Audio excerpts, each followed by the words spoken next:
Maoist అగ్రనేత Hidma encounter తో Maoist party కథ ముగిసిందనే అభిప్రాయాలు వ్యక్తమవుతున్నాయి. ఈ నేపథ్యంలో ఆపరేషన్ కగార్ చివరి దశకు చేరుకున్నట్లేనని భావిస్తున్నారు. గత 2 ఏళ్లుగా సాగుతున్న వరుస ఎన్కౌంటర్లు, లొంగుబాట్లతో మావోయిస్టు పార్టీ ఇప్పటికే డీలా పడింది. గత 5 నెలల్లో 5గురు కేంద్ర కమిటీ సభ్యులు మృతి చెందారు. వారిలో సుధాకర్, బాలకృష్ణ, కడారి సత్యనారాయణ రెడ్డి, కె రామచంద్రారెడ్డి, అంజు దాదా ఉన్నారు. మల్లోజుల వేణుగోపాల్, ఆసన్న, చంద్రన్న తదితర కీలక సభ్యులు లొంగిపోవడంతో పార్టీని నడిపించే నాయకుడు కరువయ్యారు. ఈ పరిస్థితుల్లో పార్టీ మనుగడపై నీలి నీడలు కమ్ముకున్నాయి.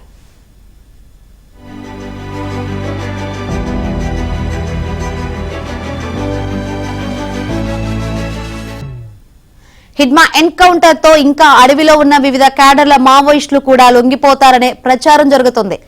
అదే జరిగితే జనవరి లోపే ఆపరేషన్ కగార్ ముగుస్తుందని అంచనా వేస్తున్నారు. మావోయిస్టు పార్టీ కేంద్ర కమిటీలో మిగిలిన వారిలో కొందరు పశ్చిమ బెంగాల్లో ఆశ్రయం పొందుతున్నారని తెలుస్తోంది. ప్రస్తుతం పార్టీలో గణపతి, మల్లా రాజిరెడ్డి, మరో 5గురు కేంద్ర కమిటీ సభ్యులు మిగిలి ఉన్నారని సమాచారం.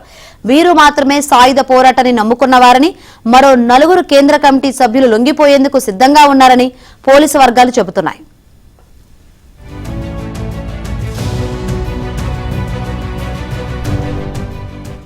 షెల్టర్ జోన్లుగా ఉన్న ప్రాంతాలను గుర్తించి ఏరువేత చర్యలు ప్రారంభించడంతో మరిన్ని అరెస్టులు లేదా ఎన్కౌంటర్లు జరిగే అవకాశం ఉందని పోలీసు వర్గాలు చెబుతున్నాయి.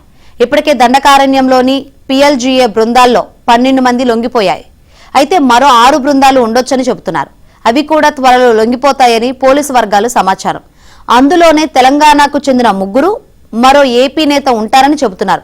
వీరి లొంగుబాటుకు అవకాశం కల్పించే పేరిట భద్రతా బలగాలు కూంబింగ్ ఆపరేషన్ల తీవ్రతను తగ్గించాయి. మావోయిస్టు పార్టీ కేంద్ర కమిటీలో తెలుగువారు 5గురుండగా దేవ్జీ అలియాస్ తిప్పిరి తిరుపతి బలగాలు అదుపులో ఉన్నారనే వార్తలు వస్తున్నాయి.